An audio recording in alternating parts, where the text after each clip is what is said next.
আসসালামু আলাইকুম বন্ধুরা, কেমন আছেন? আশা করি আল্লাহর রহমতে ভালো আছেন। আমরাও ভালো আছি আলহামদুলিল্লাহ। চলে আসলাম আরেকটি নতুন ভিডিও নিয়ে। সবাইকে ভিলেজ বাংলা কুকিং এর পক্ষ থেকে স্বাগত। আজকে তৈরি করব বরিশালের ঐতিহ্যবাহী মলিদা। বরিশালের প্রত্যেকটা ঘরে ঈদের দিন সকালে নামাজ পড়ে এসেই এই ঐতিহ্যবাহী খাবারটা খায়, এবং ঈদের দিন তো খাই, তাছাড়া অতিথি আপ্যায়নেও এটা দিয়ে থাকে। এটা শীত বলেন গরম বলেন প্রত্যেকটা সিজনেই এটা খুবই সুস্বাদু। কারণ শীতের সময় এটা নর্মাল পানি দিয়ে বানানো হয়, এবার খাওয়া হয়, সেটা নারিকেলের যে একটা তেল ভাসে সেটা খুবই সুস্বাদু হয়। আর গরমের সময় আবার ঠান্ডা পানি, ফ্রিজে ঠান্ডা পানি বা বরফ দিয়ে যদি খাওয়া হয় সেটা একদমই দিল ঠান্ডা হয়ে যায়। তো আজকে কি কি উপকরণ নিয়ে নিছি সেটা একটু দেখাই। যেটা একদম মূল উপকরণ হলো মলিদার এই যে সুগন্ধি চাল, চিনি গুঁড়া, পোলার চাল নিয়ে নিছি। এটা আমি পানিতে ভিজে রাখছিলাম, এখন এখানে নিয়ে নিলাম। তার সাথে থাকছে চিরা, এবং অবশ্যই একেবারে মূল উপাদান হলো নারিকেল। তারপরে মিষ্টত্বর জন্য তো আছেই চিনি। আর এটার বেশি ঘ্রাণ বাড়াই দিবে যে উপকরণ সেটা হলো আদা। আদা তো সকল রোগ সারানোর ওষুধের দাদা, তার সাথে তো সুঘ্রাণ আছেই। আর এটা খাওয়ার জন্য আমরা বরিশালের মানুষ শরবত হিসেবে তো খাই, তাছাড়া আবার অনেক সময় মুড়ি অথবা খই দিয়ে এটা খেয়ে থাকি। এটার আরেক ধরনের সুস্বাদু হয়, স্বাদটা অতুলনীয় হয় যখন আবার মুড়ি বা খই দিয়ে খাওয়া হয়।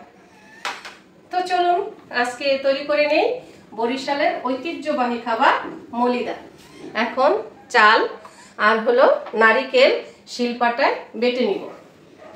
তো আমাদের সঙ্গে থাকুন, দেখতে থাকুন কিভাবে তৈরি করি এই ঐতিহ্যবাহী খাবার।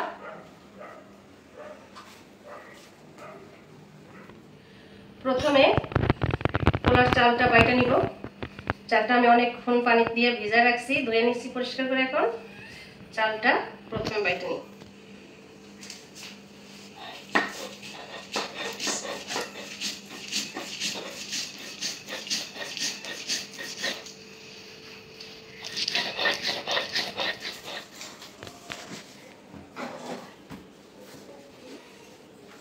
চাল বাটা হয়ে গেছে, এখন উঠাই নিই।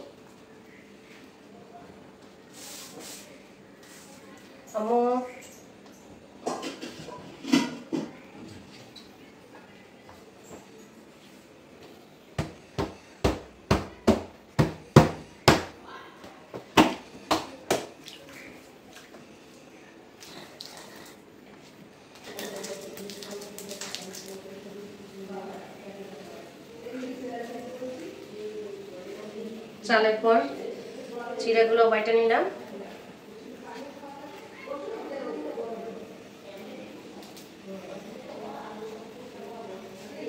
একে একে সবগুলা উপকরণই বাইটে নিতে হবে।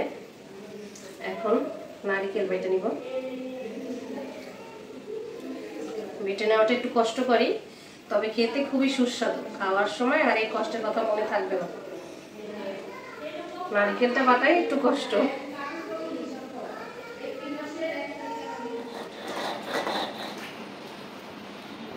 নারকেল বাটা শেষ, এখন উঠা নিব।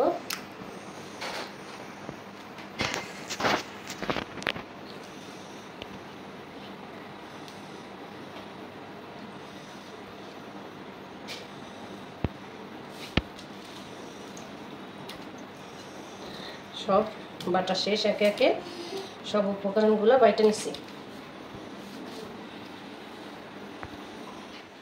সব উপকরণগুলো একে একে তো বেটে নিলাম, এখন মলিদাটা তৈরি করে নিব। তো এই বলটার ভিতরে সব উপকরণ দিয়ে দিই। এই প্রথমে এই চাল বাটাটা দিয়ে দিলাম,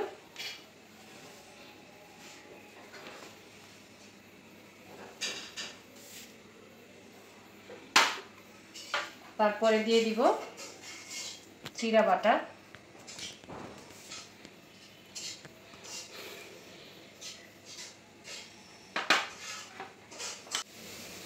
এখন দিয়ে দিব নারকেল বাটা,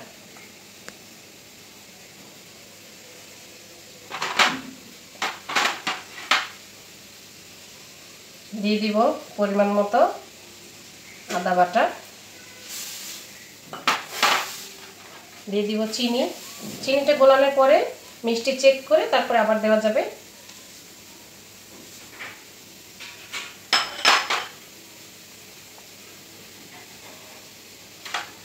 এখন দিয়ে দিব একটু মুড়ি বাটা নিচ্ছি, এটা দিলে ঘ্রাণটা অনেক ভালো হবে, তাই একটু মুড়ি বাটা দিয়ে দিলাম।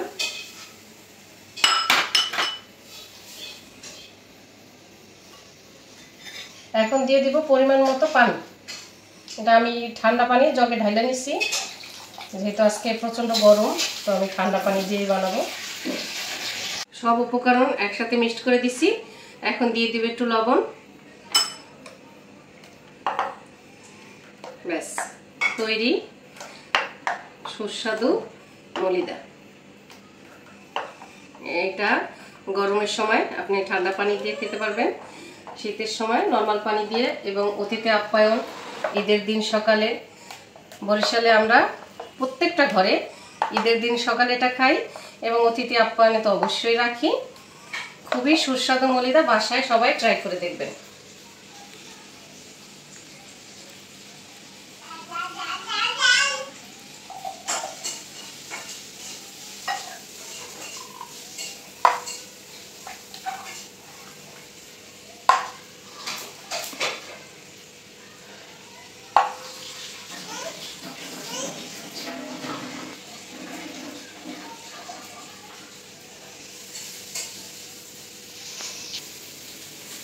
প্রচণ্ড গরমে এই মলিদাই হয়ে উঠতে পারে আপনার কলিজা ঠান্ডা করার একটি পানীয়।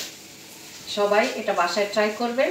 আজ এ পর্যন্তই, দেখা হবে পরের ভিডিওতে। সে পর্যন্ত সবাই সুস্থ থাকবেন, ভালো থাকবেন। আল্লাহ হাফেজ।